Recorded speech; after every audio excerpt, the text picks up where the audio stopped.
हे बच्चों, तो आज हम लोग लॉज ऑफ मोशन का पार्ट 2 देखेंगे। ठीक है, तो हम लोग पार्ट 2 5.5 से स्टार्ट करेंगे, that is Newton's second law of motion.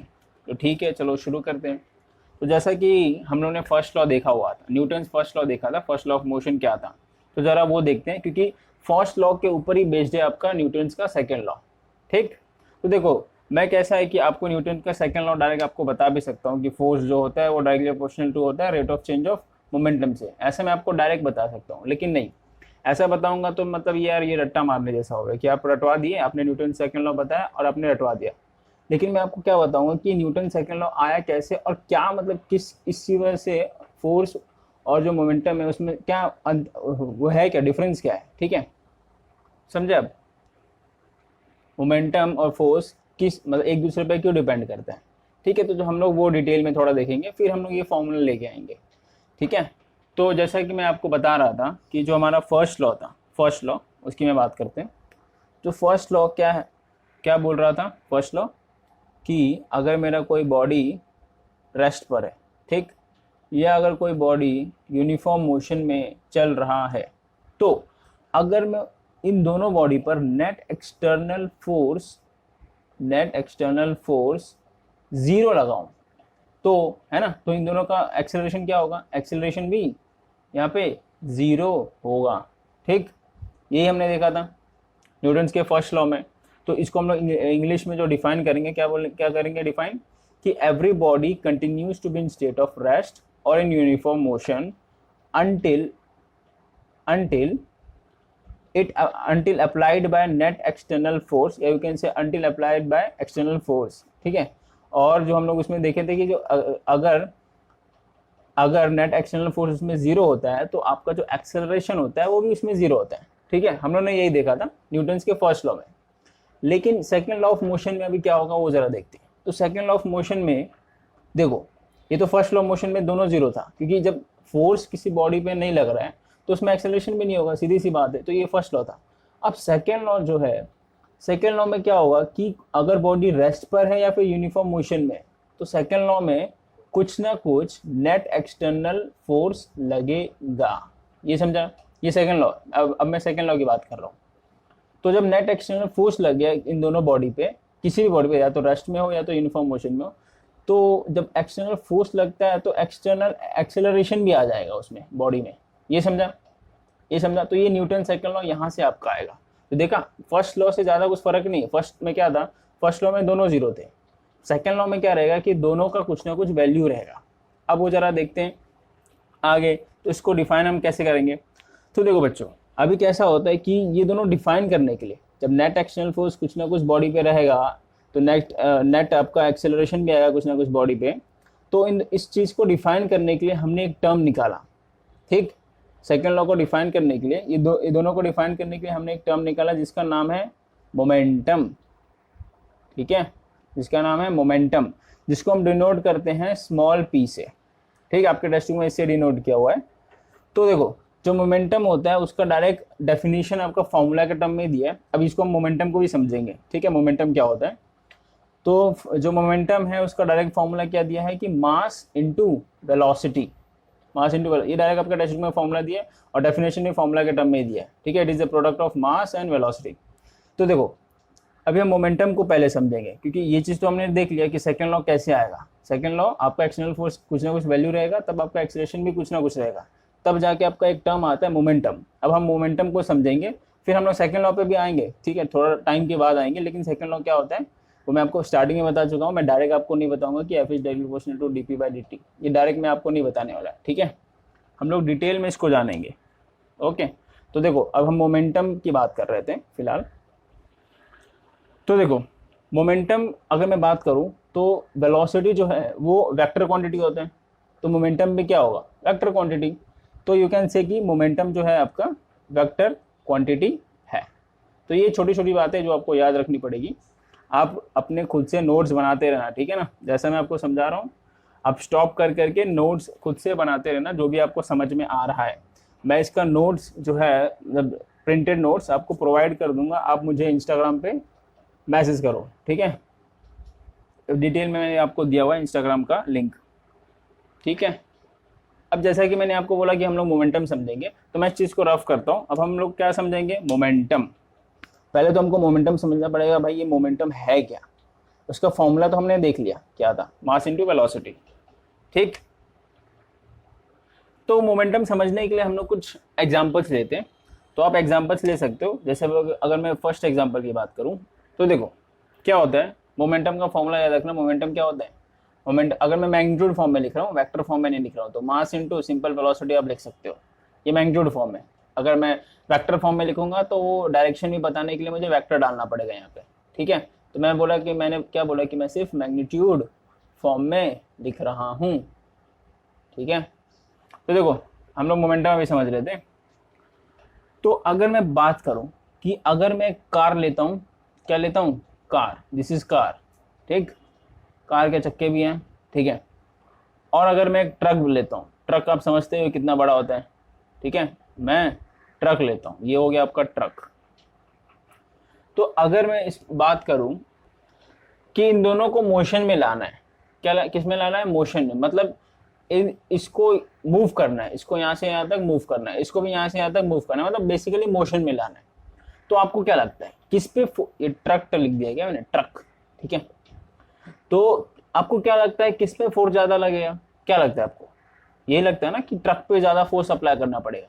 तो आपने ये देखा कि इस पे मुझे फोर्स जो है थोड़ा कम ही अप्लाई करना पड़ेगा, किस पे, कार पर, लेकिन इस पर फोर्स मुझे ज्यादा अप्लाई करना पड़ेगा। ये समझा आपने। तो आपने ये देखा कि ये जो मास, मतलब मास थोड़ा डिपेंड करता है फोर्स पर, है ना। अगर मेरा मास कम, मास मतलब बेसिकली वेट, जो भी बॉडी का वेट रहेगा, यू कैन से दैट। तो जो भी मास है, अगर मेरा मास कम है तो उसमें मुझे फोर्स कम लगाना पड़ेगा उसको मोशन में लाने के लिए।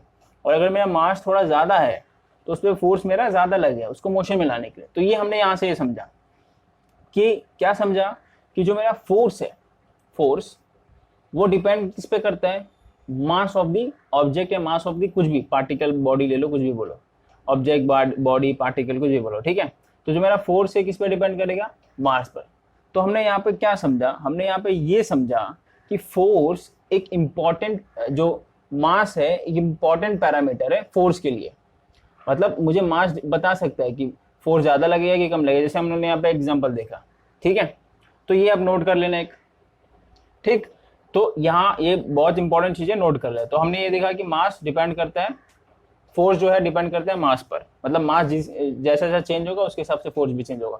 चलो अब हम दूसरा एग्जांपल देख ले, मतलब देखते हैं, मतलब यहाँ पे हम लोग को मास के बारे में मालूम पड़ गया कि मास फोर्स पर डिपेंड करेगा। चलो ठीक है, अब हम लोग सेकेंड एग्जाम्पल देखते हैं, मैं इसको रफ करता हूँ। ओके ओके ओके, ठीक है। तो अब जब हम लोग सेकेंड एग्जाम्पल देखेंगे वो हम इस चीज के बारे में जानेंगे। पहला तो हम लोगों ने मास के बारे में जान गए, अब हम वेलोसिटी के बारे में जानेंगे। तो जो सेकेंड एग्जाम्पल है वो सपोज बुलेट है। बुलेट मतलब वो जो गन रहता है ना, गन के अंदर बुलेट रहते हैं। ठीक है, तो चलो मैं गन भी बना देता हूँ। ये हो गया गन। ठीक, अरे वाह क्या गन है, तो बच्चों वाला गन लग रहा है। ठीक है, तो ये हो गया गन। ओके, ये हो गया गन। ठीक है, ये ट्रिगर, यहाँ से ट्रिगर है, ट्रिगर। तो देखो अब क्या होता है कि यहाँ पे इंसान खड़ा है, यहाँ पे इंसान खड़ा है, यहाँ पे भी इंसान खड़ा है। ठीक है, तो अब आप क्या करोगे, अब आप क्या करोगे, अगर मैं बात करूं किसकी, पहले वाले गन की, तो अगर मैं गन से वो बुलेट, जो मैंने बात किया बुलेट को, ठीक है बुलेट ही दिख रहा है, बुलेट को छोड़ता हूं, मतलब उसको, बुलेट गन को मैं चला दिया। ठीक है, तो बुलेट जाएगा। तो बुलेट की अगर यहाँ पे एक स्पीड है, सपोज मैं बात करूँ स्पीड यार कितना है, एग्जाम्पल नहीं बात कर रहा हूँ, सपोज मेरे स्पीड है यहाँ पर बुलेट की, मैं बुलेट की स्पीड की बात कर रहा हूँ।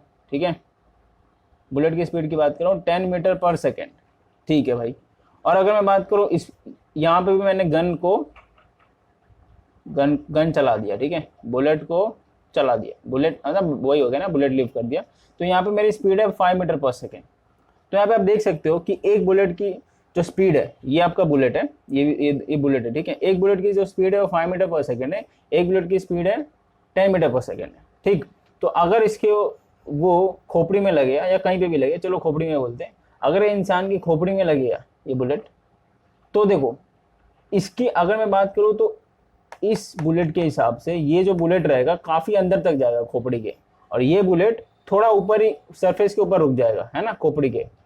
तो इसका मुझे मतलब मुझे क्या मालूम पड़ा कि जो मेरा स्पीड है, ये क्या है आपका स्पीड, स्पीड मेरा डिपेंड करता है अपोजिंग फोर्स के लिए, क्योंकि जो खोपड़ी है, खोपड़ी में मतलब वो जो भी हड्डी वगैरह है ना, वो अपोज करेगा ना, किसको अपोज करेगा, बुलेट को, बुलेट को क्या करेगा, वो अपोज करेगा, ठीक है।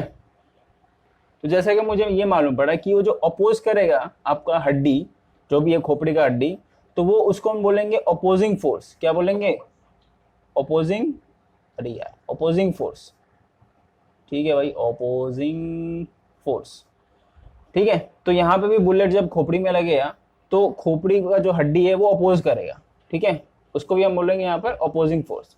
तो हमने ये देखा, क्या देखा कि अगर ये स्पीड थोड़ा ज्यादा से आ रहा है, स्पीड ज्यादा स्पीड से आ रहा है, तो जो अपोजिंग फोर्स है जो कि आपका हड्डी देगा, किसको, बुलेट को देगा, खोपड़ी का हड्डी, वो ज्यादा रहेगा।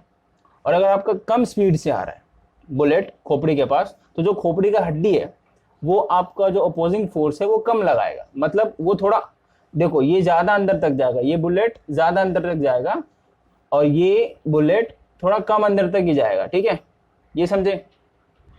तो इससे मुझे क्या मालूम पड़ा कि जितना ज्यादा स्पीड होगा उतना ज्यादा मुझे अपोजिंग फोर्स लगेगा, ठीक है, उस चीज को रोकने के लिए।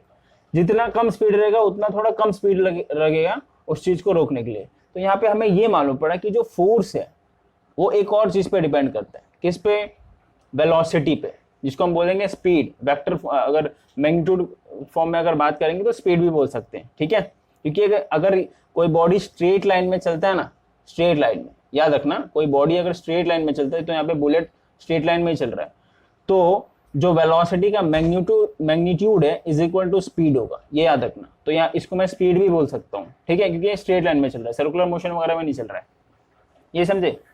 तो वैसे सर्कुलर अलग अलग, मतलब ऐसा बुलेट आपका ऐसा तो चल नहीं रहा है जो कि मैं वेलोसिटी और स्पीड को अलग ले लूँ, है ना। बुलेट आपका स्ट्रेट लाइन में चल रहा है, तो स्ट्रेट लाइन में आपका मैग्नीट्यूड ऑफ वेलोसिटी और जो स्पीड होता है वो सेम ही होता है, वो हमेशा याद रखना। तो हालांकि मैं ये बता रहा था, क्या बता रहा था कि जो फोर्स रहता है वो किस पे डिपेंड करता है, मैग्नीट्यूड ऑफ वेलोसिटी। तो हमने ये देखा कि जो फोर्स है, फोर्स ये मास पे भी डिपेंड करता है, जो पहला वाला एग्जांपल था, और जो दूसरा एग्जांपल लिया वो, उससे हमें ये मालूम पड़ा कि फोर्स आपका वेलोसिटी पे भी डिपेंड करता है। अरे वाह, मतलब सही है यार। तो अगर मैं बात करूं, मैं इसको रफ कर रहा हूं, तो अगर मैं दोनों को साथ में लूं, किस किस को, जैसे पहले वाले एग्जांपल में हमको मालूम पड़ा था कि मास, जो फोर्स है वो मास पे डिपेंड करता है। दूसरे वाले एग्जांपल में हमको ये मालूम पड़ा कि जो फोर्स है वो वेलोसिटी पे डिपेंड करता है। तो अगर मैं दोनों को साथ में ले लूं, मतलब मास इंटू वेलोसिटी कर दूं, मास इंटू वेलोसिटी, इसको आप स्पीड भी बोल सकते हो, मैंने अभी जैसा बताया, क्योंकि बुलेट आपका स्ट्रेट लाइन में चल रहा था, ज्यादातर हम लोग स्ट्रेट लाइन में मोशन ले रहे हैं यहाँ पर, तो इसके लिए मैग्नीट्यूड ऑफ वेलोसिटी को आप मास भी ले सॉरी स्पीड भी ले सकते हो, ठीक है, स्पीड भी ले सकते हो। तो जैसा कि मैं आपको क्या बताया था कि अगर मैं दोनों का मल्टीप्लीकेशन कर दूं, मास इंटू वेलोसिटी, तो हमें क्या मिलता है, एक क्वांटिटी मिलता है जिसको हम बोलते हैं मोमेंटम। क्या बोलते हैं, मोमेंटम, जो कि मैंने ऊपर लिखा हुआ है मोमेंटम, ठीक है, इसको हम स्मॉल p से डिनोट करेंगे, ठीक, ये समझा। तो देखो भाई यहाँ पे तो मोमेंटम अपने को मालूम पड़ गया, तो इससे हमें क्या मालूम पड़ सकते हैं कि अब देखो फोर्स तो दोनों पे डिपेंड करता है, मतलब अगर मास ज्यादा रहेगा तो फोर्स ज्यादा लगेगा, और अगर वेलोसिटी ज्यादा है तो भी फोर्स ज्यादा लगेगा, सीधी सी बात है। तो हमने यही देखा कि जितना ज्यादा ग्रेटर, एक मिनट, ओके, मैं डायरेक्ट इन शॉर्ट में लिख देता हूं, आपके टेक्स्ट बुक में लिखा हुआ है, जितना ज्यादा मोमेंटम चेंज होगा, ठीक है, जितना ज्यादा मोमेंटम चेंज होगा उतना ज्यादा आपका फोर्स भी चेंज होगा, ये याद रखना, ठीक है। ये इसका मतलब क्या है कि ज्यादा इंक्रीज, इसका मतलब इंक्रीज, याद रखना। इसके पहले मैं एरो करके दिखाया हूं, तो इसका मतलब इंक्रीज होना, ठीक है। तो जितना ज्यादा मोमेंटम में चेंज होगा उतना ही ज्यादा फोर्स में भी चेंज होगा, मतलब फोर्स भी अप्लाई करना पड़ेगा, सीधी सी बात है। तो फोर्स बेसिकली हम अप्लाई कर रहे थे ना, यहाँ पे भी तो फोर्स अप्लाई कर रहे थे और यहाँ पे भी अपोजिंग फोर्स हम लोग रोक ही रहे थे, स्पीड का भी सेकंड एग्जाम बुलेट वाला देखा ना।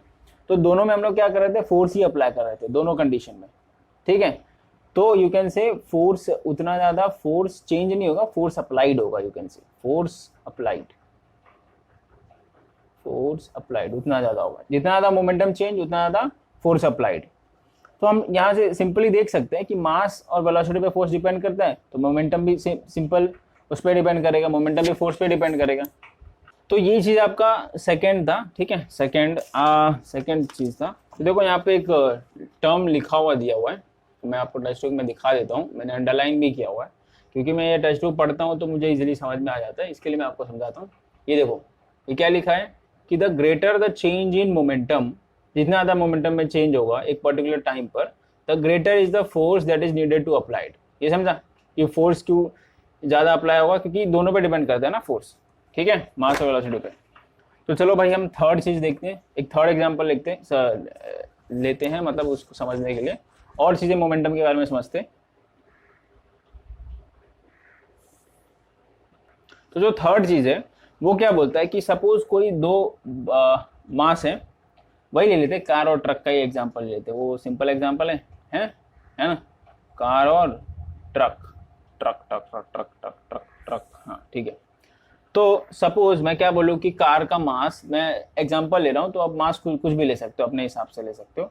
तो सपोज मैं बोलता हूँ कार का जो मास है वो है 5 kg, अब हालांकि 5 kg नहीं होता है लेकिन मैंने एग्जांपल लिया हुआ है, ठीक। और जो ट्रक का मास है वो मैं ले लेता हूँ 10 किलो, ठीक है। तो अगर मैं दोनों पे सेम फोर्स अप्लाई करूँ, मैं क्या कर रहा हूँ यहाँ पे सेम फोर्स, बट हमको इस पे फोर्स ज्यादा लग गया, दोनों का सेम मोशन में लाने के लिए हमको ऐसे देखा है तो इस पे फोर्स ज्यादा लगे, लेकिन अभी मैं क्या कर रहा हूँ थर्ड एग्जांपल में दोनों पे सेम फोर्स अप्लाई कर रहा हूँ, ठीक है। तो इस पे मैंने 5 न्यूटन अप्लाई कर दिया, 5 नहीं, हम लोग लेते हैं 10 न्यूटन ले लेते हैं, ठीक है, 10 न्यूटन ले लेते हैं, चलो 10 न्यूटन ही लेते हैं। 10 न्यूटन मैंने क्या अप्लाई किया, यहाँ पे फोर्स अप्लाई किया, यहाँ पे भी मैंने फोर्स कितना अप्लाई किया, 10 न्यूटन। मतलब आप देख सकते हो कि दोनों पे मैंने सेम फोर्स अप्लाई किया, ठीक। तो जब मैं दोनों पे सेम फोर्स अप्लाई करूंगा तब क्या होता है, इसकी जो वेलोसिटी है वो जल्दी इंक्रीज हो जाएगी, मतलब जो स्पीड है वो जल्दी इंक्रीज होगा। तो ये इसकी जो वेलोसिटी है वो कितनी आएगी, सपोज एग्जांपल ले रहा हूँ 10 मीटर पर सेकेंड, और इसकी वेलोसिटी थोड़ी स्लो रहेगी क्योंकि ये हैवी ऑब्जेक्ट है ना, तो इस पर आप सेम फोर्स अप्लाई करो तो इसकी जो स्पीड है वो कम ही रहेगी, सीधी सी बात है। तो इसकी स्पीड कितनी आएगी, सपोज 5 मीटर पर सेकेंड। तो अगर मैं बात करूँ सपोज इसको इसका जो कार का मोमेंटम रहेगा, कार का मोमेंटम लेट से उसको मैं P1 लेता हूँ, क्योंकि हम लोग P से डिफाइन करते हैं ना मोमेंटम, स्मॉल P1 लेते हैं, P1 स्मॉल P1, ठीक। और जो ट्रक का मोमेंटम रहेगा उसको मैं P2 लेता हूँ। तो जैसा कि आपने दोनों एग्जाम्पल में देखा, दोनों एग्जाम्पल के हिसाब से जो मेरा मोमेंटम 1 है, मतलब मोमेंटम ऑफ कार है, is equal to momentum of truck होगा। कैसे, अब देख लो ना, आप ही देख लो। मोमेंटम का फॉर्मूला क्या होता है, m1 इंटू v1 होगा, मास इंटू वेलोसिटी। वेलोसिटी यहाँ पे मैं बोला लीनियर मोशन में, मैं वापस आपको बता रहा हूँ, जो स्ट्रेट मोशन रहता है जिसको हम लीनियर मोशन बोलते हैं, उसमें magnitude of velocity is equals to speed होता है, हमेशा याद रखना, ठीक है, भूलना मत कभी भी। मैग्नीट्यूड मतलब वैल्यू, दोनों की वैल्यू सेम ही हम लोग बोलेंगे। तो जैसे कि मैं बात कर रहा था कि जो अपना मोमेंटम है वो m1 इंटू v1 होगा और p2 क्या होगा, m2 into v2 by formula, हमको ऊपर मिला हुआ है फॉर्मूला। तो देखो अब लगा दो ना इसमें वैल्यू लगा दो, तो m1 कितना है, m1 है 5, ये m1 हो गया, ये v1 हो गया, और ट्रक की मास हो गई, ये ट्रक की वेलोसिटी हो गई। तो m1 कितना है 5 kg इंटू v1 कितना है 10 इज इक्वल टू m2 कितना है 10 और v2 कितना है 5। अब देखो दोनों की 50 इज इक्वल टू 50, मतलब आपने क्या बोला कि दोनों की मोमेंटम सेम आती है। तो इससे मुझे क्या मालूम पड़ता है, इस चीज से मुझे ये मालूम पड़ता है कि अगर ऑब्जेक्ट कैसा भी हो, बॉडी कैसा भी हो, अगर आप दोनों पे सेम फोर्स अप्लाई करते हो तो दोनों का मोमेंटम सेम आएगा। याद रखना, दोनों का मोमेंटम क्या आएगा, सेम आएगा। तो ये मेरा थर्ड पॉइंट है, नोट डाउन, ठीक है। अब अपने हिसाब से नोट डाउन कर लो, एग्जांपल लिख के हिंदी में लिखो या इंग्लिश में लिखो, कैसे भी आप अपने नोटबुक में नोट कर लो। ठीक है, क्योंकि मैं इसका नोट्स जो है पढ़ने के लिए नोट्स मैं आपको प्रोवाइड कर दूंगा। आप मुझे इंस्टाग्राम पे जाके फॉलो करो और मुझे आप मैसेज करो, ठीक है, तो मैं वहाँ पे आपको नोट्स प्रोवाइड कर दूंगा। ठीक है, तो ये आप नोट कर लेना जरा, ये थर्ड पॉइंट है। थर्ड पॉइंट क्या है कि ऑब्जेक्ट आपका कैसा भी हो, कितने भी मास का हो, अगर दोनों पे मैं फोर्स सेम अप्लाई करूं तो मोमेंटम मेरा सेम होता है। ठीक, ये नोट कर लेना, थर्ड पॉइंट। तो अभी हम फोर्थ पॉइंट देखते हैं बच्चों कि फोर्थ पॉइंट क्या रहेगा। तो देखो फोर्थ पॉइंट ये रहेगा अबाउट डायरेक्शन ऑफ मोमेंटम, क्योंकि हमने बोला कि जो मोमेंटम है ना वो वेक्टर क्वांटिटी है, ठीक है, क्योंकि वेलोसिटी यहाँ पे वेक्टर क्वांटिटी रहता है। तो अभी तक हम लोग जो देख रहे थे वो मैग्नीट्यूड के हिसाब से देख रहे थे, लेकिन अगर मैं बात करूं मोमेंटम का डायरेक्शन, तो देखो लीनियर में जो डायरेक्शन है मोमेंटम का चेंज नहीं होता है। मतलब जब स्ट्रेट मोशन रहता है ना, मोशन स्ट्रेट रहता है, तो वहां पे मोमेंटम चेंज किसी का भी नहीं होता है। ठीक है, मतलब यू कैन से डायरेक्शन ऑफ मोमेंटम चेंज नहीं होता है। ठीक है, तो अगर मैं बात करूं, सपोज एक मोशन लेते हैं, सर्कुलर मोशन ले लेते हैं। क्या लेते हैं? Circular motion. तो सपोज ये सर्कुलर मोशन है, ठीक, तो जैसा कि मैंने बताया कि जो सर्कुलर मोशन है वो यूनिफॉर्म सर्कुलर मोशन है, यूसीएम, यू कैन से यूसीएम लिख देता हूँ, ठीक है, यूसीएम, यूनिफॉर्म सर्कुलर मोशन। तो आपको पता है कि यूनिफॉर्म कब लगाते हैं? हमेशा यूनिफॉर्म मोशन कब रहता है? जब स्पीड आपका कांस्टेंट, या यू कैन से वेलोसिटी कांस्टेंट रहता है तब। पार्टिकल का वेलोसिटी कांस्टेंट रहता है तब, कांस्टेंट। ठीक है, तो हम लोग यूसीएम तभी लेते हैं। ठीक है, यूनिफॉर्म मोशन जब भी आएगा ना, चाहे वो सर्कुलर मोशन हो, लीनियर मोशन हो, हमेशा स्पीड कांस्टेंट रहता है।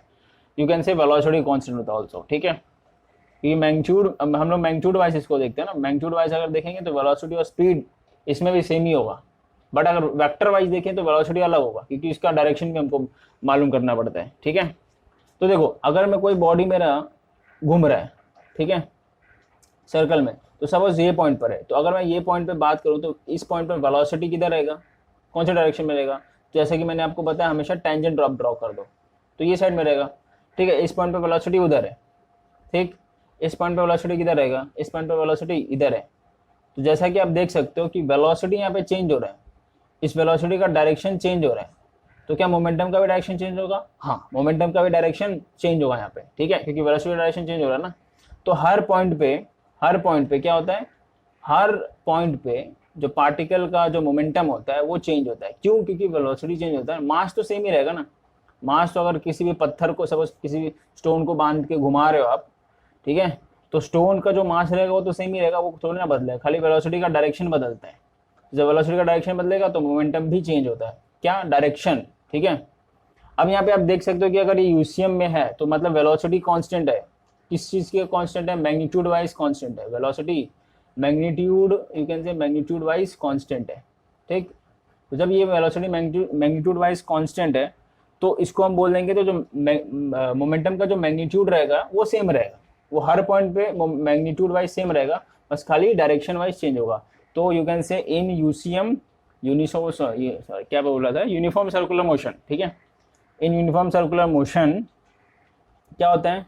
Speed is constant, you can से वेलोसिटी, मैग्नीट्यूड ऑफ वेलोसिटी, और ब्रैकेट में ये भी लिख सकते हो magnitude of velocity, magnitude of velocity is constant. ठीक, ऐसा भी आप लिख सकते हो। और क्या लिख सकते हो? और ये लिख सकते हो magnitude of velocity is constant. ठीक है, तो अगर मैग्नीट्यूड ऑफ वेलोसिटी कांस्टेंट है तो मैग्नीट्यूड मतलब value of momentum is same at every point. ये सेम लिख दो, एट एवरी पॉइंट भी चलेगा, लेकिन but direction of momentum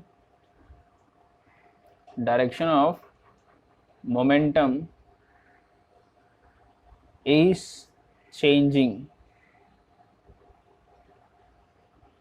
as direction of velocity changes at every point.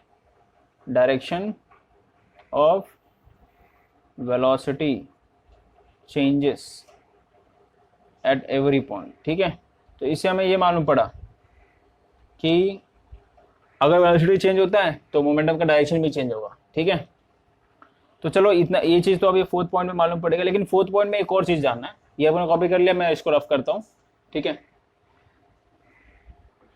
अब बच्चों हम लोग क्या करेंगे, अब हम लोग इसका फोर्स जानेंगे, ठीक है, कि हर पॉइंट पे फोर्स क्या लगेगा। मोमेंटम को तो हमने देख लिया, लेकिन अब हम लोग फोर्स की बात करेंगे, हर पॉइंट पे फोर्स क्या लगेगा, ओके। और फोर्स का डायरेक्शन मतलब कौन सी साइड में रहेगा। तो जैसे कि एक एग्जांपल लेते हैं हम लोग, सपोज रस्सी में बांध के लेके, रस्सी तो मेरे पास है नहीं फिलहाल, तो मैं क्या करता हूँ, हाँ ये देखो, ये दिख रहा है। तो सपोज ये रस्सी है, ठीक है, ये रस्सी में ये जो है मैंने ऊपर का पार्ट, ये पत्थर बांधा हुआ है, ठीक है। तो अब क्या करूंगा, मैं एक पॉइंट से इसको पकड़ के घुमाऊंगा, तो ऐसा देख सकते हो कि ये घूम रहा है। तो आप क्या देख सकते हो कि जैसे मैं इधर फोर्स लगा रहा हूँ ये साइड में, तो ये रस्सी इधर लगा रहा हूँ तो ये रस्सी इधर जा रहा है, इधर लगा रहा हूँ तो ये रस्सी इधर जा रहा है, इधर लगा रहा हूँ तो रस्सी इधर जा रहा है, इधर लगा रहा हूँ तो रस्सी इधर जा रहा है, ठीक है। मतलब जहां जहां फोर्स लगा रहा हूँ ऐसे ऐसा घूम रहा है, ठीक। तो आप देख सकते हो कि अगर मैं इधर फोर्स लगाया तो आपकी इधर, सपोज इधर फोर्स लगाया तो ये जो रस्सी है, जो पत्थर है, वो इधर गया। तो इससे मुझे ये मालूम पड़ता है कि जहां पे मैं फोर्स अप्लाई कर रहा हूँ, ठीक है, इससे मुझे क्या मालूम पड़ता है कि जहां पे भी मैं फोर्स अप्लाई कर रहा हूँ, ठीक, उसी साइड में आपका मोमेंटम भी चेंज हो रहा है, ठीक है। ये समझा बच्चों। इसका मतलब मैं क्या बोल रहा था कि जो ये मोशन है, सर्कुलर मोशन जो घुमा रहा था मैं, कि तो अगर मैं जैसे इधर, अगर मैं, ये मेरा उंगली था और यहाँ से यहाँ फोर्स अप्लाई कर रहा था, तो यहाँ का जो आपका रस्सी था, रस्सी से बांधा हुआ जो पत्थर था, वो भी यहाँ पे जा रहा था, ठीक है। अगर मैं इससे यहाँ पे जो रस्सी से मैंने बांधा हुआ था, वो अगर मैं यहाँ पे उंगली से यहाँ पे फोर्स अप्लाई कर रहा था, तो ये जो भी रस्सी यहाँ पे जो बांधा हुआ था, ये जो पत्थर था, वो ये साइड में जा रहा था। तो आप देख सकते हो कि जिधर मैं फोर्स लगा रहा हूँ उधर ही आपका पत्थर भी जा रहा है, ठीक। तो जो मेरा चेंज ऑफ मोमेंटम है वो फोर्स के हिसाब से हो रहा है ना। तो चेंज इन मोमेंटम है यहाँ पे, क्योंकि यहाँ पे वेलोसिटी का वेक्टर कुछ और रहेगा, यहाँ पे वेलोसिटी का डायरेक्शन अलग रहेगा ना, ठीक है। अगर यूसीएम की बात करूँ, मैग्नीट्यूड तो सेम रहेगा, लेकिन डायरेक्शन तो अलग है ना, सीधी सी बात है। जब डायरेक्शन अलग है तो मोमेंटम भी दोनों का अलग है, जब डायरेक्शन है तो मोमेंटम भी दोनों का, मोमेंटम वेक्टर यू कैन से, मोमेंटम वेक्टर भी अलग है। तो आप क्या बोल सकते हो कि जिस डायरेक्शन में मैं फोर्स अप्लाई कर रहा हूँ उसी डायरेक्शन में मोमेंटम भी चेंज हो रहा है, जिस डायरेक्शन में मैं फोर्स अप्लाई कर रहा हूँ उसी डायरेक्शन में मोमेंटम भी चेंज हो रहा है, यू कैन से दिस, ठीक है। अभी तक ये फोर्थ पॉइंट ही चल रहा है। तो यहाँ से मुझे एक बहुत अच्छा ऑब्जर्वेशन में हमने देखा, क्या देखा कि जो rate of change of momentum है वो किस पे डिपेंड करता है, फोर्स पे डिपेंड करता है। अभी तक हमने वही देखा ना, सीधी सी बात है। अभी तक ये दोनों चीज था, जो मास और वेलोसिटी था, ये भी फोर्स पे डिपेंड कर रहा था, है ना। तो मैग्नीट्यूड वाइज में भी हम लोगों ने देख लिया। अब जब हम वेक्टर वाइज भी देखें, मतलब डायरेक्शन वाइज, तो डायरेक्शन वाइज भी जहां पे मैं फोर्स अप्लाई कर रहा हूँ उसी साइड में मोमेंटम भी चेंज हो रहा है। तो मतलब मैग्नीट्यूड वाइज और डायरेक्ट अपना वेक्टर क्या बोलते हैं, direction wise, magnitude wise and direction wise, दोनों वाइज ही आपका जो फोर्स है किस पे डिपेंड करता है। फोर्स जो है वो क्या चेंज करता है, force directly proportional to change in momentum. अब वेक्टर भी आप यहाँ पे लगा दो, कोई इशू नहीं, चेंज इन मोमेंटम वेक्टर, ठीक। तो हमने ये देख लिया मैग्नीट्यूड और डायरेक्शन वाइज, दोनों वाइज। तो अब क्या लिख सकते हैं हम लोग, तो अब हम ये लिख सकते हैं बच्चों, क्या कि ये जो हमने अभी तक ऑब्जर्वेशन किया, ये 4 पॉइंट तक, ये चौथा भी पॉइंट चल रहा है, ये 4 पॉइंट तक जो भी हमने ऑब्जर्वेशन किया, उस ऑब्जर्वेशन के हिसाब से स्केलर एंड वेक्टर दोनों वाइज ही, मतलब मैग्नीट्यूड वाइज भी और डायरेक्शन वाइज, दोनों वाइज हमने ये देखा कि जो भी, मैं डेफिनेशन लिखता हूं, the rate of change of, ठीक है, मोमेंटम, मैं डेफिनेशन लिख देता हूं। तो हमने ये देखा बच्चों कि तो जो मोमेंटम चेंज होता है, रेट ऑफ चेंज ऑफ, मतलब जो मोमेंटम चेंज हो रहा है किसी भी बॉडी का, is proportional, directly proportional to किस पे, proportional applied force, and takes place in the direction in which force act. मतलब डायरेक्शन भी यहाँ पे बताया कि मतलब जिस डायरेक्शन में मैं फोर्स अप्लाई करता हूँ, जैसे हमने सर्कुलर मोशन में देखा, उसी डायरेक्शन में वो पत्थर भी जा रहा था, स्टोन भी जा रहा था, हैंड से, हाथ से जो भी मैं उधर अप्लाई किया था ना, तो पत्थर भी उसी साइड में जा रहा था, ठीक है। एक बार और एग्जांपल आपको दिखा देता हूँ, ये देखो, ये सपोज ये पत्थर है, ठीक, और ये मेरा सेंटर है। तो देखो ऐसा अप्लाई कर रहा हूँ, जहां जहां अप्लाई कर रहा हूँ वहां मैं पत्थरों घूम रहा है, ठीक है, ये समझ गया। मतलब अगर मैं इस उंगली से यहाँ से अगर मैं यहाँ अप्लाई करूँ तो ये जो पत्थर है वो यहाँ जाएगा, यहाँ अप्लाई करूँ यहाँ जाएगा, ठीक है। तो ऐसा ऐसा घूमता रहता है, ये समझ गया, ठीक है। तो ये डेफिनेशन वही चीज़ है, ठीक है। तो अब डेफिनेशन के हिसाब से मेरा ये सेकेंड लॉ ऑफ मोशन आने ही वाला है। तो हमने क्या बोला कि जो फोर्स है, डेफिनेशन में रफ कर देता हूँ। हमने ये समझा कि जो फोर्स है वो किसके प्रोपोर्शनल है, rate of change of momentum, मतलब यही होगा rate of change of momentum. Momentum P से डिनोट करते हैं, ठीक। तो आपको पी अगर डायरेक्टली प्रोपोर्शनल हटाना है तो वहाँ पे एक कांस्टेंट टर्म लगाना पड़ता है, ठीक है। तो कांस्टेंट टर्म अलग अलग फैक्टर पर डिपेंड करता है, ओके। वो सब देख लेंगे अपन एग्जाम्पल वगैरह में। तो देखो ये आ गया rate of change of momentum. अभी देखो अब भी आपका जाके सेकेंड लॉ ऑफ मोशन आया, ठीक है, कि फोर्स और जो मोमेंटम कैसे रिलेटेड है एक दूसरे के, ये समझा। ये सब हमने जो एग्जांपल देखा उससे हमने ये समझा, ओके भाई। तो चलो ठीक है, नहीं तो काफ़ी लेक्चर्स आप देखोगे तो डायरेक्टली वहाँ पे आपको बता देंगे भाई Newton second law of motion ये चीज़ होता है, ठीक है। तो ये रट लो और क्या, ठीक है। तो हमने ये देखा, क्या देखा, हमने ये देखा। अब देखो जो डेल्टा टी है इसका मतलब क्या होता है कि जो यहाँ पे टाइम का चेंज है, जैसे कि अगर मैं बात करूँ ये सर्कुलर मोशन के लिए लो बात कर लेते हैं, ठीक। तो अगर पहले यहाँ पे ऑब्जेक्ट है, इधर जा रहा है, ठीक है, ये वेलोसिटी है, ये डायरेक्शन इधर है। अब यहाँ पे ऑब्जेक्ट है, ऑब्जेक्ट मतलब पत्थर ही ले लो, स्टोन। तो आप देखोगे कि इन दोनों के बीच में टाइम का बहुत फर्क है, क्योंकि अब ये यहाँ से पूरा घूम के आएगा, तो डेल्टा टी यहाँ पे ज़्यादा होगा, है ना। अगर सपोज यहाँ पे टाइम इस जब पॉइंट पर है तो टाइम यहाँ पे 1 सेकेंड है, इस पॉइंट पर है तो टाइम यहाँ पे 6 सेकेंड है, तो यहाँ पे डेल्टा टी 5 सेकेंड, मतलब ज़्यादा हो गया, चेंजिंग टाइम यहाँ पे ज़्यादा है। तो जब मेरा ऑब्जेक्ट यहाँ पर है और जस्ट उसके थोड़ा सा बाजू में, मतलब 1 सेकेंड थोड़ा सा ही, मतलब ठीक है, तो जस्ट यहाँ पे आया, तब जो डेल्टा टी रहेगा ना उसको हम बोलेंगे टेंस टू 0, मतलब बहुत कम रहेगा टाइम। उस समय पे क्या रहेगा, हम लोग बहुत कम टाइम में देख रहे हैं।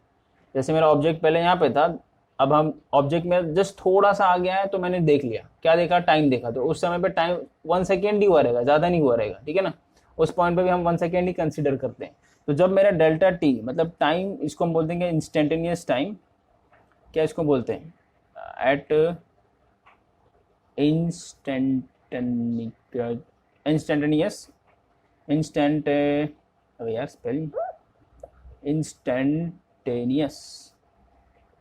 ठीक है, एट इंस्टेंटेनियस मतलब डेल्टा टी टेंड्स टू 0, ठीक है, मतलब एट अ शॉर्ट टाइम।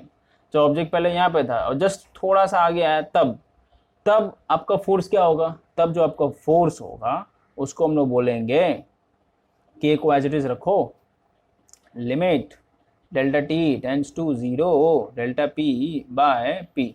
तब जो आपका फोर्स होगा बहुत छोटे समय के लिए लग रहा है ना, बहुत ज़्यादा छोटे समय के लिए लग रहा है, तो इसको हम लोग क्या लिख देंगे, डायरेक्ट के तो ऐसे रहेगा। अब मैंने आपको पहले ही बताया हुआ, इसके पहले वाले चैप्टर में हम लोगों ने देखा हुआ है, ठीक है ना। तो एक्सेलरेशन जब delta we by delta T आता है, अगर टाइम कम होता है तो क्या लगता है, डी पी, मतलब very short change in momentum upon very short time.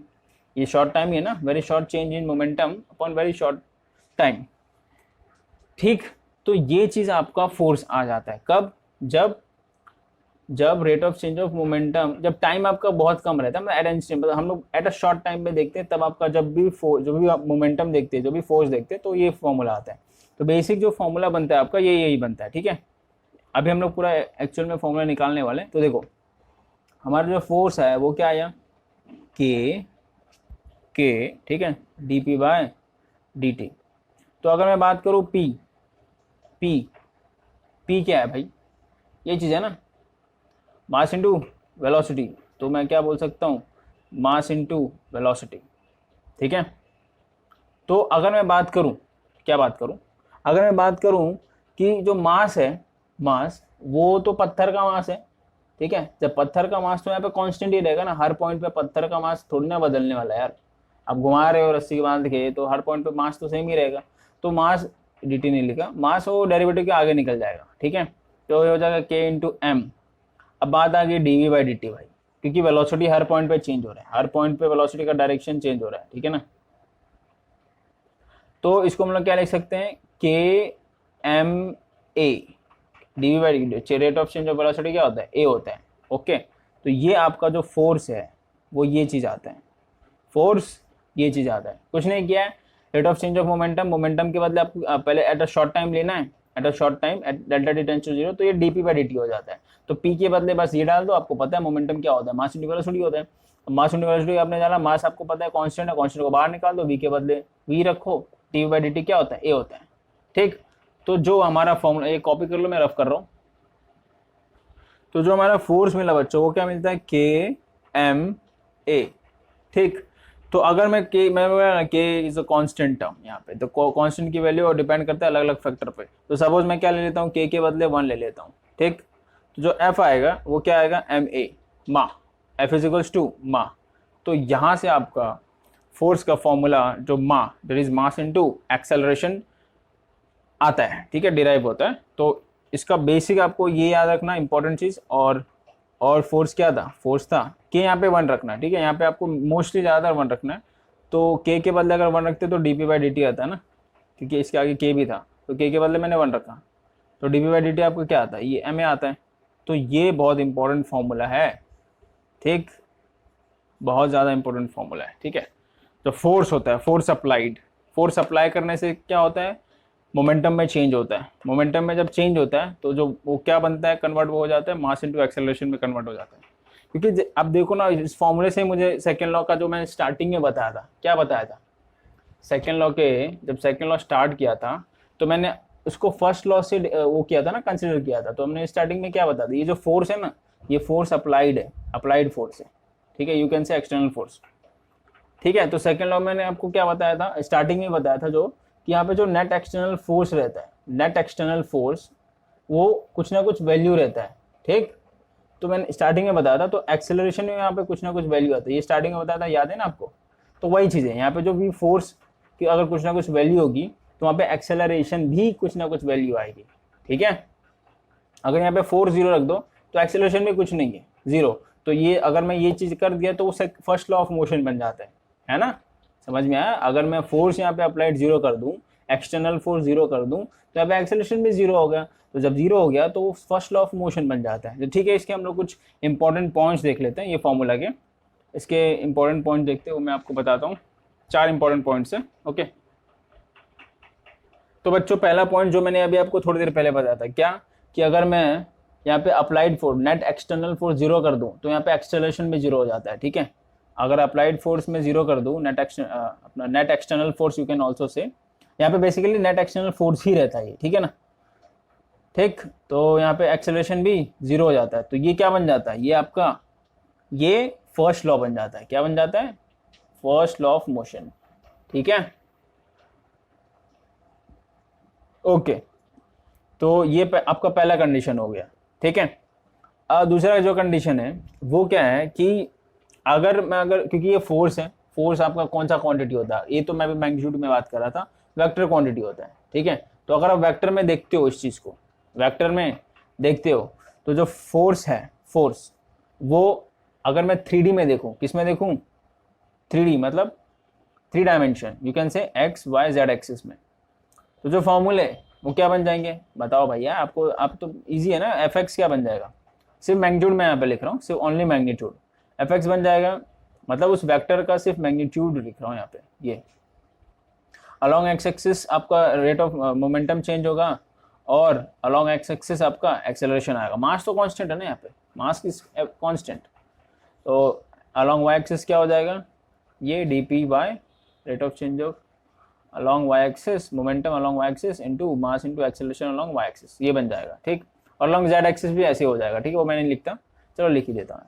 F Z is equals to d p change of momentum along z क्या बोल रहा हूँ, z axis m into a z axis।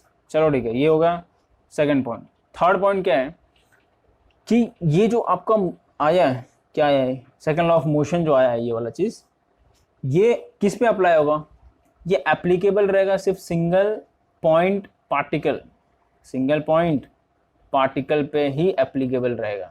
क्या सिंगल पॉइंट पार्टिकल, पार्टिकल की spelling क्या गड़बड़ लिख दिया मैंने, पार्टिकल पे एप्लीकेबल रहेगा। इसका मतलब क्या है कि अब जैसे मैं बात करूँ, कोई बहुत सारा मास है, यहाँ ये मास, ये मास, ये मास, ये मास, ये मास, बहुत सारा मास है। ठीक है, अगर आप बहुत सारे मास को लेके न्यूटन सेकंड लॉ लगा रहे हो तो नहीं, एप्लीकेबल नहीं होगा। अगर आप सिर्फ एक सिंगल मास को लेके लगा रहे हो, single, you can say single point particle mass को, तो उस पर एप्लीकेबल रहेगा। ठीक है ना, ये समझे? मतलब मैं बोल दूं कि अगर सपोज एग्जांपल ले लेते हैं ना, सपोज मैं ले लेता हूँ, एक कार ले लो, एक ट्रक ले लो, ठीक है, एक बस ले लो, तो तीनों को साथ में लेके मैं न्यूटन का सेकंड लॉ लगा रहा हूँ, तो मेरा एप्लीकेबल नहीं रहेगा। लेकिन अगर सिर्फ आप कार के ऊपर लगाते हो सेकंड लॉ ऑफ मोशन, तो आपका एप्लीकेबल रहेगा। यू कैन से इसको हम लोग सिंगल पॉइंट पार्टिकल ही लेंगे, क्योंकि यार इतने बड़े यूनिवर्स में अब कार बहुत छोटी चीज है, तो इसको हम लोग सिंगल पॉइंट पार्टिकल कंसिडर कर सकते हैं, ठीक है ना, याद रखना। ओके, तो ये थर्ड पॉइंट था, ये नोट कर लेना। ओके, अब थर्ड पॉइंट सिर्फ यही नहीं है, और भी कुछ है इसमें, अभी मैं आपको बताता हूँ। तो ये मैं ऊपर का रफ कर देता हूँ, इतना तो नोट कर ही लेना, मैं और भी इसका थर्ड पॉइंट का बताता हूँ। ठीक, तो ये तो मैंने आपको बताया कार ट्रक बस लेके एग्जांपल लिया, लेकिन थर्ड पॉइंट ही बताता हूँ यहाँ पे। लेकिन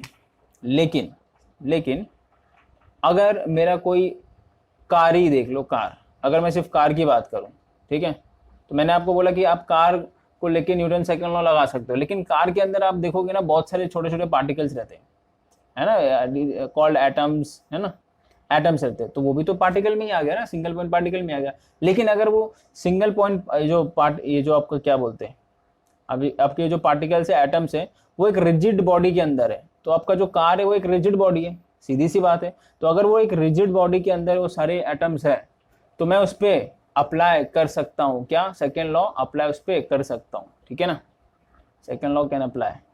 चलो ये लिख देता हूँ, ये समझा मैंने क्या बोला? तो ये भी थर्ड पॉइंट के अंदर ही है। अब एक और थर्ड पॉइंट के अंदर चीज क्या है कि जैसे ये मैंने बोला कार है, ठीक है, वही चीज है, कार है, तो उसके अंदर एटम्स है। जब उसके अंदर जो एटम्स है, जो भी एटम्स है, एटम्स के अंदर होते हैं न्यूट्रॉन होते हैं, प्रोटॉन होते हैं, इलेक्ट्रॉन वगैरह होते हैं, ठीक है, तो वो उन सब में भी फोर्स लग रहा होता है। क्या लग रहा होता है? उन सब में भी फोर्स लग रहा होता है। तो इसको, जिसको हम बोलते हैं इंटरनल फोर्स, क्या बोलते हैं उसको? Internal force. तो न्यूटन सेकेंड लॉ में आपका इंटरनल फोर्स इंक्लूड नहीं करेंगे। हमेशा हमेशा जो हम लोग लेते हैं वो क्या लेते हैं? नेट एक्सटर्नल फोर्स, याद है ना, हम लोग जो लेते हैं फोर्स वो क्या लेते हैं? नेट एक्सटर्नल फोर्स लेते हैं, ये याद रखना। तो यहाँ पे जो इंटरनल फोर्स है is not applicable, Newton second law अगर आप अप्लाई कर रहे हो तो ये थर्ड पॉइंट है, ठीक है, थर्ड पॉइंट के अंदर ही है, ठीक। तो और क्या था? बस ये थर्ड पॉइंट हो गया। अब ये आपका एक लास्ट पॉइंट, सॉरी ये थर्ड पॉइंट था ना, हाँ सी, थर्ड पॉइंट। अब हम लोग लास्ट पॉइंट देखते हैं, फोर्थ पॉइंट, ठीक है। फोर्थ पॉइंट ये है कि अगर आपका एक कार है वो पहले से यूनिफॉर्म मोशन में है, ठीक, ये क्या लिख दिया, यूनिफॉर्म मोशन, पहले से एक यूनिफॉर्म मोशन में, ठीक है, लेकिन आगे चल के उसके ऊपर एक्सटर्नल फोर्स लगता है। क्या लगता है? एक्सटर्नल फोर्स लगेगा। तो जब एक्सटर्नल फोर्स लगेगा उस पर, तो उसका एक्सेलरेशन भी कुछ ना कुछ रहेगा, एक्सेलरेशन भी कुछ ना कुछ रहेगा। तो अब हम लोग जब भी जिस पॉइंट पर भी वो एक्सटर्नल फोर्स लग रहा है ना, ठीक है, जिस पॉइंट पर भी लगता है उस पॉइंट पे हम लोग क्या, न्यूटन सेकेंड लॉ अप्लाई करेंगे, ठीक है, न्यूटन्स का सेकेंड लॉ अप्लाई करेंगे। हम लोग अप्लाई कब नहीं करेंगे? जब वो एक यूनिफॉर्म मोशन से आ रहा है, मतलब वो पहले से एक मोशन में है ना, तो वो जो मोशन है उसको हम कंसिडर नहीं करने वाले। जो पहले से एक मोशन में चल रहा था ना कार, उसको हम यहाँ पे कंसिडर बिल्कुल नहीं करेंगे। जब भी आपका एक्सटर्नल फोर्स लगता है उस कार पर, तो कि वो, ताकि वो एक्सेलरेशन गेन करता है ना, जब भी एक्सटर्नल फोर्स करेगा लगेगा तो एक्सेलरेशन वहाँ पे गेन होगा, तब जाके न्यूटन सेकेंड लॉ वहाँ पे अप्लाई होगा। वो जो पहले वाला मोशन था उस पर अप्लाई नहीं होगा, ठीक है। तो ये चीज़ यहाँ पर नहीं लेंगे हम लोग Newton second law of motion में। जो पहले से जो मोशन में था ना उसको हम लोग नहीं लेंगे, कंसिडर नहीं करेंगे, ठीक। तो अब हम लोग नेक्स्ट एग्जांपल पे जो है एक एग्जांपल दिया है इसके ऊपर, एग्जांपल 5.2, तो वो ज़रा देखते हैं, ठीक। तो बच्चों अभी एग्जांपल देखने से पहले मैं आपको एक चीज़ बताना चाहूँगा यार। अब जो भी ये वीडियो देख रहे हो यार, तो अब जितना हो सके ना उतना शेयर करो, ठीक है। कम से कम आपके जो क्लासमेट के जो 20 फ्रेंड, अगर क्लास 11 में हो तो क्लास 11 में कम से कम आपके 20 फ्रेंड तो रहेंगे ही, हैं। तो जो जितने भी कम से कम 20 फ्रेंड्स लोग को आप शेयर करो, ठीक है। और उन 20 फ्रेंड्स को भी बोलो कि वो आगे 20 फ्रेंड्स को और शेयर करें, ठीक है। तो इससे क्या होगा कि जितना ज़्यादा शेयर आप करोगे उतना ज़्यादा सब्सक्राइबर्स, मतलब उतने ज़्यादा स्टूडेंट्स आएंगे, ठीक है, चैनल पर। तो जितने ज़्यादा स्टूडेंट्स आएंगे उसके हिसाब से आप देखोगे तो फिर व्यूज़ भी बढ़ेंगे, ठीक है। तो आप देखोगे कि मेरे वीडियोस पे यार 200-300 व्यूज़ है यार, ठीक है। तो फिर मैं कभी कभी क्या होता है, डीमोटिवेट हो जाता हूँ, मुझे वीडियो बनाने का मन नहीं करता है, ठीक। तो मैं ये चाहता हूँ आप जितना हो सके उतना आप शेयर करो, कम से कम 20 फ्रेंड्स को तो शेयर करो, और उनको भी बोलो कि कम से कम वो 20 फ्रेंड्स को शेयर करें, ठीक है, ताकि मेरे जो चैनल है उस पर ज़्यादा से ज़्यादा स्टूडेंट्स बढ़े, तो ताकि ज़्यादा व्यूज़ भी आएगा तो मुझे एक मोटिवेशन मिलता रहेगा ना वीडियो बनाने के लिए, ठीक है। आप देखते हो कितना टाइम लगता है यार एक वीडियो बनाने में, कम अपलोड करने तक कम से कम 5 to 6 आवर्स लग ही जाता है, ठीक है, अराउंड 40 to 50 मिनट्स का। तो ठीक है, चलो अब एग्जाम्पल शुरू करते हैं। Example number 5.2। तो बच्चों एग्जाम्पल नंबर जो 5.2 है उसको मैं अभी समझा देता हूँ, फिर आपको मैं वो क्वेश्चन दिखाता हूँ, या फिर अगर आपके पास टेक्स्ट बुक रहेगा तो क्वेश्चन उसको रीड भी कर लेना, ठीक है। तो देखो उसमें क्या है कि एक बुलेट है, जैसे कि हम लोगों ने बुलेट देखा हुआ है ना, एग्जाम्पल्स वगैरह में देखा इसके पहले, वो गन का जो बुलेट रहता है उसका जो मास है वो कितना है, उसका जो मास है वो है 0.04 kg। वो एक स्पीड से मूव कर रहा है, ठीक, उसकी जो स्पीड है वो कितनी है, यू कैन से, हाँ स्पीड, यू कैन से initial speed, okay. Initial speed को हम लोग v0 लेते हैं आपके टेक्स्ट बुक में, क्योंकि काफ़ी टेक्स्ट बुक में u लेते हैं, ये मैंने कई बार बता चुका हूँ। 90 मीटर पर सेकेंड है। तो अब क्या है कि वो एंटर कर रही है, वो बुलेट चल रही है, वो एक वुडन ब्लॉक, जिसको हम बोलेंगे वुडन ब्लॉक, लकड़ी का कोई ब्लॉक है, ठीक, उसमें वो बुलेट एंटर कर गई। तो अब क्या होता है, जैसे वो बुलेट एंटर की तो बुलेट वो जाके लकड़ी के अंदर रुक गई, स्टॉप हो गई, ठीक है, इतना समझा। अब वो जो भी, जैसे मतलब बुलेट ने सरफेस पे टच किया लकड़ी के, सपोज यहाँ पे बुलेट अभी तक आई, तो जैसे सरफेस पे टच किया, वो सरफेस से लेके जितना वो डिस्टेंस ट्रेवल की, मतलब जितना अंदर तक गई, तो ये जो डिस्टेंस है, पहले ये सरफेस पे लगी ना बुलेट, तो बुलेट सरफेस पे लगने से के बाद जितना वो अंदर गया उतना वो डिस्टेंस कितना उसने कवर किया, 60 सेंटीमीटर, मतलब 60 सेंटीमीटर वो अंदर गया, ये समझा आपको, ठीक है। वुडन ब्लॉक के अंदर बुलेट 60 सेंटीमीटर अंदर गया। अब पूछा है कि what is the average resistive force, ठीक है। अब इसमें क्या बोला है कि आपका फोर्स जो एक्सर्ट करेगा, क्या, कौन फोर्स एक्सर्ट करेगा, ब्लॉक, जो फोर्स एक्सर्ट करेगा ब्लॉक वो क्या होगा, इसको बोलोगे रेजिस्टिव फोर्स, रेजिस्टिव फोर्स, ठीक है। जो फोर्स एक्सर्ट करेगा ब्लॉक किसके ऊपर, बुलेट के ऊपर, वो फोर्स क्या होगा वो हमको देखना है। अब बेसिकली अगर वो फोर्स एक्सर्ट नहीं करता तो बुलेट वहां पे रुकता भी नहीं हो 60 सेंटीमीटर, वो सीधा आर पार हो जाता है ना। तो कुछ ना कुछ उस वुडन ब्लॉक ने, ये जो वुडन ब्लॉक है उस पर फोर्स लगाया है बुलेट पे, तभी वो बुलेट जाके वहां पे रुक गया, 60 सेंटीमीटर के अंदर गया, वो रुक गया, ठीक है। तो हमको ये फोर्स फाइंड करना है, मतलब रेजिस्टिव फोर्स फाइंड करना है। अब जैसे कि आप यहाँ पे देख सकते हो कि जो फोर्स है यहाँ पे कौन से डायरेक्शन में लग रहा है, ऑपोजिट, ये साइड डायरेक्शन में लग रहा है फोर्स, ठीक है। कौन लगा रहा है, वुडन ब्लॉक लगा रहा है। तो जब फोर्स ये साइड में लग रहा है तो इसका मतलब मेरा जो एक्सेलरेशन है वो भी वो साइड में लगेगा, किसकी वजह से, किसकी वजह से, ब्लॉक की वजह से, वुडन ब्लॉक की वजह से, ठीक है। तो एक्सेलरेशन भी उस किस पे लगेगा, बुलेट पे लगेगा। तो ये आपका क्वेश्चन था बेसिकली। तो ये क्वेश्चन आप देख लो, अब टेक्स्ट बुक में अगर है आपके पास तो रीड कर लो, वरना स्टॉप करके रीड कर लो, ठीक है। अब हम लोग सोल्यूशन पे आते हैं। तो जैसा कि आपको पता है कि इनिशियल वेलोसिटी इसका बुलेट का 90 मीटर पर सेकंड था, लेकिन बाद में वो रुक जाता है बुलेट यहाँ पर, तो यहाँ पर उसकी जो फाइनल वेलोसिटी रहेगी बुलेट की वो क्या रहेगी, 0, है ना, वो रुक गया ना बुलेट। तो इनिशियल वेलोसिटी 90 था और फाइनल वेलोसिटी बुलेट की 0 मीटर पर सेकंड, ये मैं बुलेट की बात कर रहा हूँ सिर्फ। तो आप बता सकते हो कि काइनेमेटिकल जो इक्वेशन होता है वो क्या होता है, v² = v0² + 2as। देखो अभी जो बुलेट का जो एक्सेलरेशन है ना वो रिटार्डेशन में हो रहा है, मतलब वो एक्सेलरेट नहीं कर रहा है, वो रुक गया ना, तो रिटार्ड हुआ है, ठीक है। तो जब रिटार्ड हुआ है तो एक्सेलरेशन पक्का नेगेटिव में आएगा, तो अपन पहले ही नेगेटिव नहीं लेंगे इसको, ये नेगेटिव में आएगा, अपने आप ही आएगा। चलो भाई देखते हैं। तो ये फाइनल वेलोसिटी बुलेट की तो 0 है, इनिशियल वेलोसिटी कितनी है 90 the whole square plus 2a अपने को पता नहीं है, एस इस बुलेट का कितने अंदर तक गया भाई, वो 60 सेंटीमीटर, ठीक है। अब देखो तो 60 सेंटीमीटर है ना, ये जो मीटर में, इसकी यूनिट मीटर है बट इसकी यूनिट सेंटीमीटर है, तो इसको भी हम मीटर में कन्वर्ट करेंगे, किस में कन्वर्ट करेंगे, मीटर में। तो ये मीटर में कन्वर्ट होने के लिए 0.6 हाँ इंटू 0.6 होगा ना मीटर में, सीधी सी बात है 0.6 होगा मीटर में। चलो ठीक है, तो ये हो गया आपका 0.6, ये 0.6 मीटर क्या है, डिस्प्लेसमेंट बुलेट का, ठीक है। तो अब हमको इसको सिर्फ कैलकुलेट करना है और कुछ नहीं करना है। तो ये माइनस जो ना ये इधर जाएगा तो माइनस में हो जाएगा, -90 का स्क्वायर, 90 × 90 यू कैन से ठीक, ये इधर ही रहेगा, तो 2a s s इज 0.6। तो मैं क्या करता हूँ, 2 को भी नीचे लेके आ जाता हूँ यहाँ पे, और ये जो है 0.6 है इसको भी यहाँ पे लेके आ जाता हूँ, तो ये आपका एक्सेलरेशन मिल जाएगा। तो एक्सेलरेशन आप देख सकते हो कि यहाँ पे जो भी मिलेगा वो माइनस में मिलेगा, क्योंकि वो रिटार्डेशन हो रहा है ना, तो जो भी एक्सेलरेशन मिलेगा वो अपने आप ही माइनस में मिलेगा। तो यहाँ पे एक्सेलरेशन की वैल्यू कैलकुलेट करो इसको डाल के, ठीक है, तो 6750 मिलता है। अब यहाँ पे मैं कैलकुलेशन नहीं सिखाऊंगा आपको, ठीक है, एक्सेलरेशन कैलकुलेशन आपको खुद ही कर लेना है। तो देखो जो एक्सेलरेशन मिला वो इतना मिला, 6750 मीटर पर सेकेंड स्क्वायर, ठीक। तो ये माइनस में क्यों मिला, क्योंकि वो रिटार्ड हो रहा है ना, बुलेट आपका वहां पे जाके रुक रहा है, इसकी वजह से। अब हम बात करेंगे ये फोर्स कितना अप्लाई करेगा, रेजिस्टिव फोर्स, कौन, वुडन ब्लॉक कितना अप्लाई करेगा। तो देखो जो फोर्स है वो साइड में अप्लाई हो रहा है, तो जो एक्सेलरेशन है वो भी वो साइड ही रहेगा, किसके लिए, ब्लॉक के लिए। तो यहाँ पे जो हम लोग सेकेंड केस में यहाँ पे जो लेने वाले, अब आपको पता है कि फोर्स भाई क्या होता है, मास इंटू एक्सेलरेशन होता है, हमको ये फॉर्मूला सिंपल यही पता है।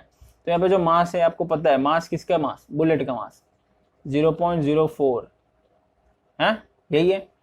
एक्सेलरेशन जो है वो आपको हम लोग लेंगे 6750। अब आप बोलोगे यार सर पॉजिटिव में क्यों लिया, क्यों, मैंने अभी आपको बताया पॉजिटिव में क्यों लिया, क्योंकि फोर्स यहाँ पे आप ब्लॉक लगा रहे हैं ना, वुडन ब्लॉक जो लकड़ी का ब्लॉक है वो लगा रहे हैं, वो भी ये डायरेक्शन में, तो एक्सेलरेशन भी वो डायरेक्शन, मतलब दोनों सेम डायरेक्शन है यहाँ पे, इसके लिए यहाँ पे प्लस में आएगा। एक्सेलरेशन तो आपको पता है कितना है, बुलेट का जितना एक्सेलरेशन है उतना ही आपको एक्सेलरेशन यहाँ से भी प्रोवाइड करना पड़ेगा, समझ रहे हो, तभी वो रुकेगा जाके, वरना नहीं रुकेगा।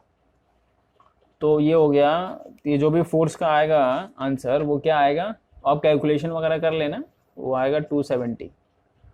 ओके, एक चीज मैं आपको यहाँ पे बताना भूल गया, वो जरा अपन नोट करेंगे, ठीक है, कि न्यूटन कैसे आता है, क्योंकि फोर्स का जो यूनिट होता है वो न्यूटन। तो ये आपका एग्जाम्पल यहाँ पे कंप्लीट हो गया, ठीक। तो हम एक और चीज जानेंगे, एक और एग्जाम्पल है 5.3। तो अभी मैं यूनिट बता देता हूँ फोर्स का कैसे है, 2 मिनट में, ये आप कॉपी कर लो, उधर ही साइड में आप लिख लेना, ठीक है, यूनिट भी फोर्स का, या फिर जहाँ पे आपने फोर्स का और लिखा था सेकेंड लॉ वहीं पे आप साइड में कहीं लिख लेना, छोटा सा ये दो लाइन का। तो बच्चों जो टॉपिक का हम लोग जो यूनिट में बोल रहा था वो कैसे आया, तो जो फोर्स था आपको पता है फोर्स क्या आया था, आया था, मास इनटू एक्सेलरेशन, ठीक। तो जो मास का यूनिट होता है, मास का यूनिट क्या होता है, केजी होता है, एक्सेलरेशन का यूनिट क्या होता है, मीटर पर सेकेंड स्क्वायर। तो ये जो पूरा यूनिट होता है ना उसको हम लोग न्यूटन में बोलते हैं, न्यूटन, क्योंकि न्यूटन ने ही निकाला था ना लॉज ऑफ जो भी है, न्यूटन के सारे लॉ हैं। तो जो भी यूनिट मिला वो न्यूटन जी के नाम पे रख दिया गया, ठीक है। तो जो भी फोर्स का यूनिट होता है वो हमेशा फोर्स का यूनिट क्या लगता है, न्यूटन ही लगता है, फोर्स का यूनिट इज न्यूटन। तो ये एक लाइन का है, ये आप कहीं पे भी लिख दो साइड में, या जो अब हम लोगों ने जो सेकंड लॉ ऑफ मोशन किया था ना, ये वाला ये चीज़, ये जो किया था इधर ही साइड में नीचे लिख दो किधर आपके अपने नोटबुक में, ठीक है। तो एग्जाम्पल नंबर 5.3 देखते हैं, ठीक है। अब मुझे ऐसा लग रहा है कि मैं ठीक है काफ़ी बोल रहा हूँ, ठीक है कब से बोल रहा हूँ, ठीक है, चलो ठीक है। एग्जाम्पल नंबर 3 है, 5.3 है, उसमें बोला है कि एक पार्टिकल का मोशन है, वो इस फॉर्म में दिया है, y is equals to u t plus, text book आप देख लेना, रीड कर लेना, ये फॉर्म में दिया, पार्टिकल का मोशन है, ठीक।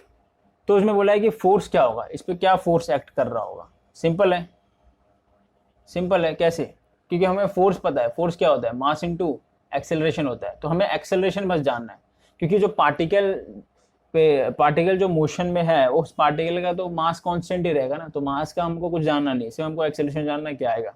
तो देखो ये डिस्प्लेसमेंट का इक्वेशन दिया है अकॉर्डिंग टू काइनेमेटिकल इक्वेशन, देखो ना displacement x is equals to u t plus half a t square, वही है ना डिस्प्लेसमेंट का इक्वेशन। तो ये चीज डिस्प्लेसमेंट है, तो वेलोसिटी क्या होगी भाई, वेलोसिटी होगी dy बाई डी टी, ठीक। इसका डेरिवेटिव कर दो, तो डेरिवेटिव तो देखो डेरिवेटिव ऑफ ये करोगे यू टी, तो यू आता है, हाफ कांस्टेंट है, हाफ बाहर निकलेगा, जी भी कांस्टेंट है, जी की वैल्यू कांस्टेंट है, टी स्क्वायर करोगे तो 2t आता है, टी स्क्वायर का डेरिवेटिव। तो ये क्या आया आपका u प्लस 2 गया, u प्लस जी टी आएगा, ये वेलोसिटी आया। अब हमको जानना है क्या, एक्सेलरेशन जानना है, तो एक्सेलरेशन क्या होता है, डी बाई डी टी, ये हमने देखा हुआ है, ये मतलब समझा हुआ है यार, वही चीज़ देखा हुआ है। तो ये हो गया u प्लस जी टी, तो derivative of u is 0 because u तो इनिशियल वेलोसिटी कांस्टेंट ही रहेगा, ठीक है। ये जो इनिशियल वेलोसिटी वो चल रहा है, वो जो ऑब्जेक्ट है ना वो एक वेलोसिटी से ही चल रहा है, ठीक है, मोशन में, तो वो कांस्टेंट टर्म है यहाँ पे। और जी टी का जी कांस्टेंट है तो जी बाहर निकल जाता है, टी का डेरिवेटिव 1 हो जाता है, तो ये आपका एक्सेलरेशन क्या मिलता है, जी मिलता है। तो जो मेरा फोर्स है वो क्या है आपका एम ए है, तो उसके बदले एम जी डाल दो, तो मेरा फोर्स क्या मिलेगा एम जी। ठीक, तो ये आपका एग्जाम्पल नंबर 5.3 हो गया। तो ठीक है, आगे देखते हैं। तो चलो बच्चों, आगे हम लोग नेक्स्ट लेक्चर में देखेंगे, इम्पल्स से स्टार्ट करेंगे। ठीक है, इम्पल्स, फिर Newton third law of motion. तो आई होप आप शेयर कर रहे होंगे जरूर, ठीक है, अपने फ्रेंड्स दोस्तों को लोग को ये वीडियोस, ताकि मुझे जल्दी से जल्दी जितना हो सके उतना ज़्यादा स्टूडेंट्स, जल्दी सब्सक्राइबर्स मिले, ताकि मुझे वीडियो बनाने को भी मोटिवेशन मिलता रहे। ठीक है बच्चों, तो चलिए गुड बाय।